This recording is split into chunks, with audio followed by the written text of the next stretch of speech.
Jonny Dodge. That doesn't sound like a rock star name. I don't know. It does. Jonny and I met in, I think, 2007 when I had the very lucky opportunity to do the Gumball rally, which was a kind of pan-European rally car race in supercars. Jonny was the head of sponsorship and PR for the Gumball rally at the time, and one of the kind of early people of Gumball. But since that time, I've watched him kind of move on to being, frankly, an incredible entrepreneur with his fingers in lots and lots of different interesting pies. From an events business you'll hear a bit more about, to a yacht and jet charter business, frankly, to even dabbling in the, could probably call it a bit more than dabbling, in fairness, in the aviation world. His events are things like going to Antarctica or going to the Monaco Grand Prix, or actually when I went on last year with some other guests who've been on our ship before, actually went across Iceland in like off-road ice trucks. It was pretty bonkers. But one of the things I noticed when I was on that trip, and is why one of the reasons I want to have Jonny come on today, is watching how people deal with incredible amounts of stress when in these kind of very unusual and in some cases, frankly, kind of dangerous situations. So today we're going to talk about leadership under duress. And with that, welcome to this week's O Ship.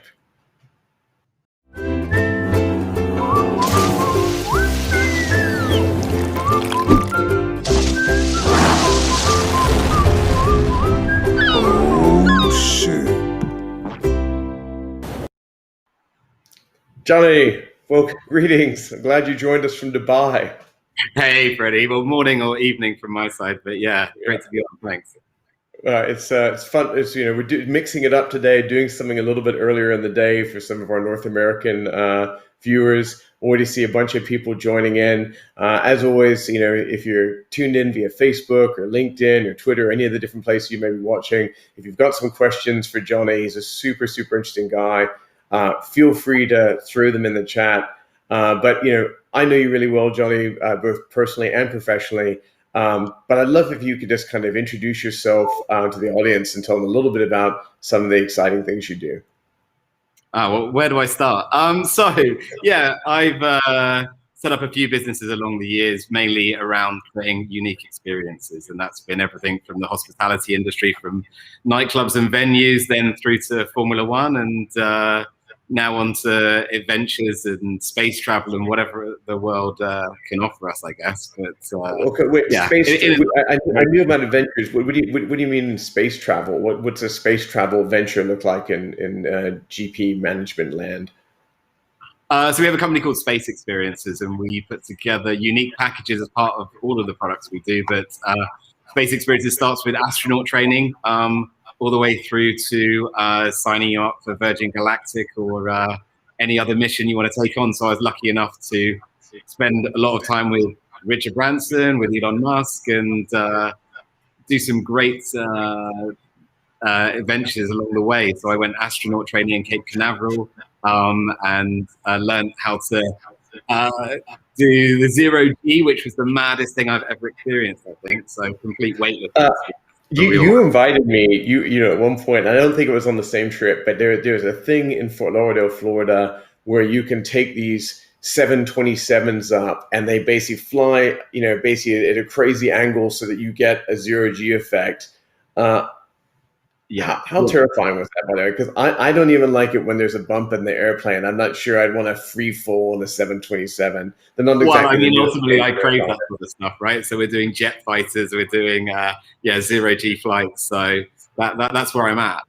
So I'm obviously got my deposit down for Virgin Galactic, and I'm lucky enough to have one of the founders, Alex Tyers, my mentor along the way. So I've kind of learned a lot around that industry and many other mad ones that I've been doing. But I think that's certainly going to be an exciting industry to be involved in, and something I wanted to get into early. So we've had a lot of people come join us and start on that journey to get into space. But I mean, the physical experience itself is something else. I mean, I think there's nothing that you can really relate it to. I remember I first got weightless, you start swimming around, which clearly doesn't help you at all. But once you start realizing the physics of it and you push yourself off a wall and it doesn't stop until you hit the other wall. It's quite interesting. But yeah, you can get a little bit sick along the way as well. So there's a managed diet that you need before trying that, and quite a few habits. like don't eat, maybe. Actually, no, that's not the way to do it. And in fact, you need to, if you don't eat, you're more likely to be sick. So it's a certain type of diet you need in advance. So yeah, but interesting nonetheless. And yeah, absolutely loved it, of course. And do you have a scheduled date to go into space? Is that kind of where they're at yet? I'm not sure where the latest with Virgin Galactic is. Well, there's very much been a change in actions at Galactic at the moment. So it's gone from a bit of a holding pattern previously, where they were just getting to the point where there were flights. Now, technically, there's commercial flights already that they're putting testing on board, etc. But now Richard will go up on the first flight, and then flights open for all the astronauts that have already signed up. And now they're contacting people, working out your suit sizes and working out when you want to come in and get everything ready to roll. So yeah, it's very much in the process of really happening right now. So when I first met you, many years ago, Gumball was, for those who don't know, I think we were on the road seven days. I'm not going to say how fast we were driving, but let's say slightly over the speed limit. And it was a lot of long days, long driving. It was fun, but it was also a really hard experience. And people started to get worn down and pretty stressed down. Last, I think it was a year and a half ago, I was in Iceland in these giant trucks going across, basically plateaus, and there's a massive blizzard came in, and we had a moment we were kind of freaked out. We thought we might be sleeping on the mountain, and we started to freak out a little bit. And I was with some pretty serious kind of people, buddies of mine, but serious leader type folks. And people were freaking out. People were sending, text messages to girlfriends and stuff saying, I might be stuck in a mountain. And what I think is interesting about this is it's really interesting to see how people react when they're under insane amounts of stress, and those leadership qualities kind of hold up. And maybe how someone might be strong in a boardroom is not necessarily how they might be strong in other types of situations that are more, I don't want to call them real, but let's just call them, kind of maybe physical experience, danger presents itself. I'd love to hear from you, what kind of stuff have you seen over the years? Because I've only done this twice. You do this professionally. You're doing this day in, day out, guiding groups of people, in some cases personally. I'd love to hear what you've maybe seen around leadership or with leaders in the years and years you've been doing this. Yeah, I mean, ultimately, I love creating experiences that put people outside of their comfort zone. I think that nowadays, everything that people want to spend money on and enjoy is very much about an experience, not a physical product. We know that from how the industry's changed over the years. So people really value that. And so not only on the consumer side of anyone wanting to go on an adventure, of course, we look after corporates and our corporate incentive programs. So we took the executive team of Samsung up to Iceland and saw how they cope with it. We've taken CEOs to desert islands in the Pacific Ocean where we've been shipwrecked for 10 days. No food, no water, no shelter. That was certainly an adventure. I mean, I think it's so fascinating to see what happens to people in these environments, and I absolutely love it. And I mean, on the desert island, for example, we're there with these different CEOs, and that key point, what I found hugely valuable from certainly that island experience. Of course, all of the trips I do where you get cut off, where you've got no mobile phone and you're disconnected from the world, it is one learning experience all on its own. And some people manage well, some don't. Some come away with a transformational experience. So that is an incredible step on its own. But seeing how very senior people who are very, it can be in control of tens of thousands of employees, can struggle in these types of environments is certainly interesting. And and how the hierarchies get completely lost in that environment as well. So, I mean, on the desert island, what mattered? It was the guy that made fire and the guy that caught the food. I mean, it doesn't matter. New hierarchies were formed pretty quickly, huh?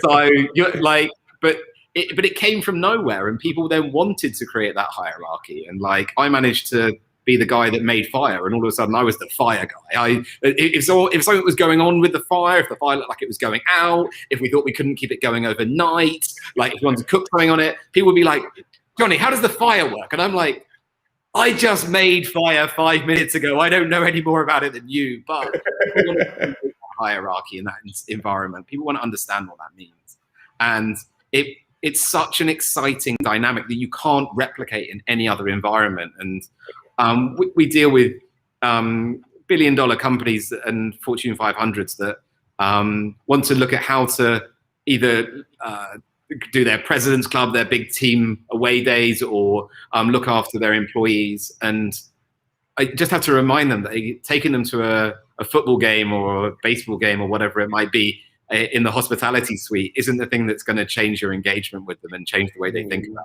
things. Taking them outside their comfort zone really is.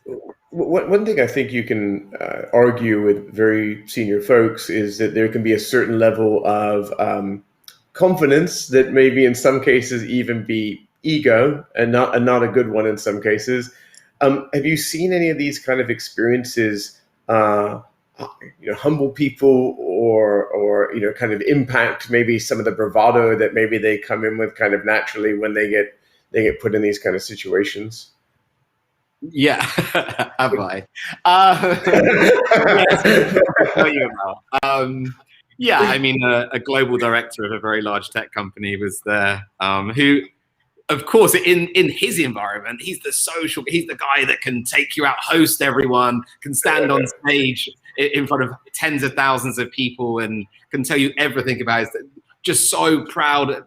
But that moment where you're stuck again in a similar situation to you in Iceland in a blizzard, you can't see in front of you, and then you hear on the radio, can you help us? I think we're stuck. Like, and when they're totally out of their comfort zone, when they have no comprehension of how to deal with a situation where you're in a blizzard, you've lost sight of the other vehicles around you, they can no longer see you, you don't have the GPS in your car, all you have is the radio, and you can't see any road or any markings.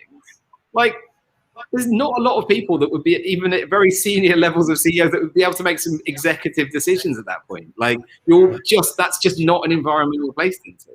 So it's so exciting to be able to go, right, now here's a time where I'll come take control because this is what I know, but then I'll give you that power back, because at the end of that, like, I'm always learning. Like, when I was on the desert island, I'm never the expert in these situations. I'm going with an expert, but of course, I do have a huge expertise in exploration and adventure. But sometimes that's me climbing Kilimanjaro, or sometimes that's me on a volcano in Iceland. So you've always got the local guides there that can really help. But yeah, the experiences and what I've learned over this time is just incredible. But to be able to, so when I came back from that desert island, I genuinely knew that if I ended up shipwrecked on a desert island, I could survive. And the inner power and strength that gives me is more than I could ever find in any team away days or any other I'd be taught by anyone going forward. So that's interesting. It's like, in a world that is so we're wrapped up in our technologies and our comfort blankets of our corporate structures and these, whatever you want to call it, power dynamics that maybe, it doesn't matter whether you're high in the power ranking or low, these power dynamics are around us, all these things, that these constructs that society builds around us. I love this idea of when you strip that all away, you find potentially a true confidence that is something that is based on you and you being able to maybe interact with the only true power that we probably should respect out there, which is nature. the absolute power of the world that we all live in. That's kind of cool. I never thought about it that way. On a small side note, as you were describing this stuck in the snow, I had this visual when we were going through the blizzard, and one of the guys who was with me was Juan Carlos Morales, who's been a guest on the show multiple times. We could still see the trucks in front of us barely, and I remember coming across the radio. Someone goes, "By the way, there's a cliff off to the left, so don't go that way. Keep your eyes on the car in front of you." And I could just kind of see the red lights, and I was driving our truck, and I remember I had my face about this close to the wheel, and my eyes just peeking over it as I was just trying to make it through the front window. And when we finally got back, late to the hotel that night, and managed to have a very late dinner, I remember we were like, that was crazy, and the best part of the trip, because it was like, I don't think we'd ever been more excited. Our highlight was, we're live. That was awesome. Genuinely, that's the experiences I love creating, and sometimes there's a bit of theatre in those, and sometimes not. But I think that obviously I've been through that very similar experience quite a few times, and it's genuinely life-changing. People feel, and the best stories I have are from when times that things didn't quite go right, like getting deported from Tibet and like being under armed guard for 24 hours with soldiers, and like just these things where you're like, this didn't quite go to plan, but Jesus, I learned a lot from it, so I love it. So what of all the ventures you've done with folks and done personally, which one do you think creates the most stress for folks? And maybe it's not I'm talking about broad environment versus maybe very specific examples, if you follow me. Yeah, I mean, clearly it's about the comfort zone, and I think that it's very much like people are just used to their day-to-day lives, and trying to get them outside of that mindset. So in any environment, I'll try and create that, even in a very small way. So whether it's taking people even in the UK, and we get a British Olympian to help skipper you a yacht in Cowsweek race or something like that, you're just so far out of your comfort zone that your mind changes. And I think that's the point at which you're using. So for me, there's two elements that we focus on. There's that step which is really about the new engagement, something that's going to really change your thought processes and ideas. But the other one is about happiness and well-being.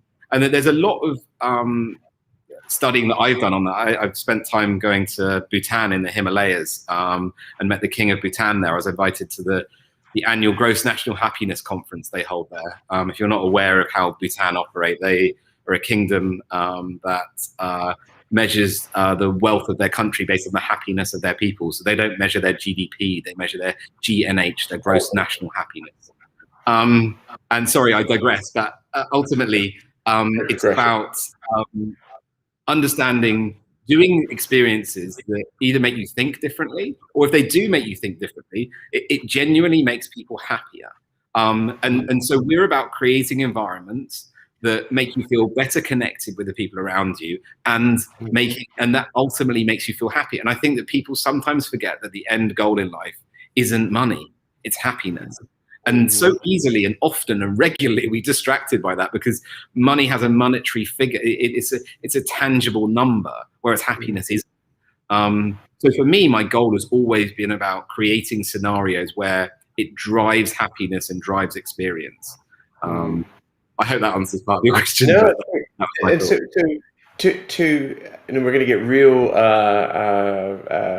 deep here for a moment, but it's like when you think about how people get to a place of happiness, would you say that is, sometimes you could say, well, then, these experiences are about separating you from your comfort zone, but is there a period of kind of self-reflection or almost deconstruction that maybe people need, personal deconstruction that people need to go through, once they get separated from this comfort zone, that lets them get to that? Because I feel like there's just, for me anyway, I feel like there has to be some kind of period of, it could be a brief period, a moment of self-reflection where I go, I'm doing something wrong, but I know if I make this change, or I realize this thing about myself, and and there's a change that happens, and that change is what lets me find a greater sense of happiness in my life. Is that me, or do you think other people approach it differently? And I'd love to get your reaction to that. I mean, of course, when we're trying to be more structured and educational, especially in a corporate environment, then we'll take a professor with us. We'll take someone with us that will explain the environment. Usually you're used to doing that on a team away day where you might try and build a hut together or something. But like here, we're doing it in the most extreme environments on earth. And then when you've got this professor who's also doing the trip with you and telling you at the end of the day what you've experienced and why you think differently, of course. I mean, people learn in different ways. Some people might go for meditation, and we've had people do 14-day silent meditation retreats in the Himalayas where you don't speak or look at another human for 14 days. Like there's many different types of environments where people can reset, but I think that an active one where you can engage people like outside of the norm forces people into that environment. So they're less reflective initially. They're put outside because to be reflective is sometimes challenging for people because they've got to look inside themselves. So they might learn by going outside themselves and looking further away. And of course, by the type of things that we're doing, you're often not on your mobile phone, and you're even outside of contact with the outside world, and that gives you that time that people sometimes otherwise wouldn't choose. At a point where you're very high in adrenaline, high in testosterone, like things are really happening around you. So I think the combination of factors gives you that reflection for sure. Mm-hmm. What was more stressful, the island or Antarctica, or something? Or is there one even more extreme in all your adventures? Yeah, I mean, being confronted by the cannibal tribes in Papua in the remote valley of Wamena was interesting. Like, I mean, I decided to take trips around the world finding remote civilizations, and going to Chernobyl nuclear power plant, finding the way the world has never been touched, like 28 days later, like a movie around kind of, it's interesting finding how all these different things have made a big impact. But yeah, ultimately, I'm trying to find, sorry, I've lost my train of thought. Go on. Tell me again your question. I was saying, I'd love to know, like, what's the most extreme environment, basically, that you personally experienced? Yes. Yeah. So, I mean, I think that Antarctica was one of my first experiences. That was the first ever tourist trip to the center of Antarctica, which was 13, 14 years ago or so. And that was really changed the way I thought about things. But since then, I've taken on more and more risky environments, but they haven't been. But I've been more familiar with the scenarios, so it's felt less unsure for me. And I've learned along the way. So when you're kind of in Rwanda, stopped by locals, and you don't know what the scenario is going to be, or when we're in Tibet under armed guard, like these types of situations, that you generally start to understand humans more and how people should interact more. And so you're under very different types of pressure at different times. And I think that's taught me. So I might end up in the strangest of environments, but I'm usually confident in them because I've confronted something that might be completely different, but learn how to challenge it. I guess it's when it's physical, though. Sometimes, you're doing a deep dive on a shipwreck, and you're not sure about your amount of air and things like that. But things when they become very physical and not dealing with other humans or other environments, you start to feel like things might be out of your control, but then you start to just take measured actions. And that's what I've learned along the way when we're up on the glacier in a blizzard, and you start to go, well, we know how this works. We can either pull everyone out in this direction or we can sit it out. But I've seen these scenarios and I can manage them. So yeah, there's been so many occasions. It's hard to place, but ultimately. So I have to ask, sometimes you hear people where their hobby became their job, and I can't help but wonder on some level, did your job become your hobby as well? Because you clearly love this, right? And I'm trying to figure out which one started first. I mean, like, you know what I mean? Like, was it the Gumball thing? I struggle to work out which one's which, to be honest. I think that of course my passion drove this. And then you rationalize that, and then, I mean, who knew we could be selling to all these Fortune 500 tech companies experiences like this. I don't think they knew they wanted it either. And I think that that was certainly where we had a realization when I was standing in a boardroom pitching to a US tech company why they should take their executive team to Antarctica. And they all agreed with me and signed up to it. I started to go, maybe this makes sense. Maybe this is the company. And all the other things don't work. And the results speak for themselves. So it started to become more and more tangible. And it came from, a big CEO of a company being like, this sounds like a load of fun, to being like, okay, well, now I need to present data against this and results. And the feedback, the stories that people tell, the way that spreads, you're never going to get that from any other experience. So I really started, when I sat in that boardroom with that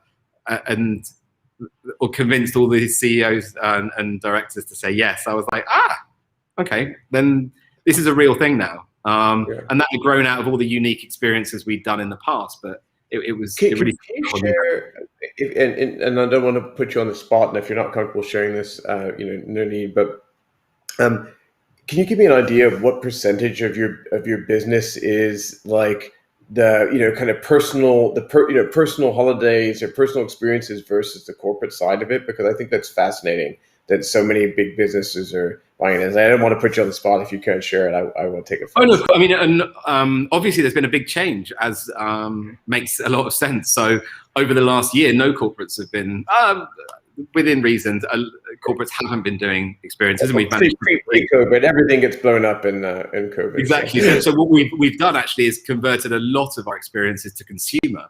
But previously we were very focused on the corporates, and a lot of our unique experiences, certainly on the smaller ones, then they were always wealthy CEOs of businesses. They just wanted to come on a bit of a jolly, and that was their fun trips, and that was a day trip to Champagne on a private plane. And our business model has always been around creating very high perceived value products, but delivering them cheaply in volume. So your first chance to get on a private jet, these unique experiences like this, coming to Monaco Grand Prix on a super yacht.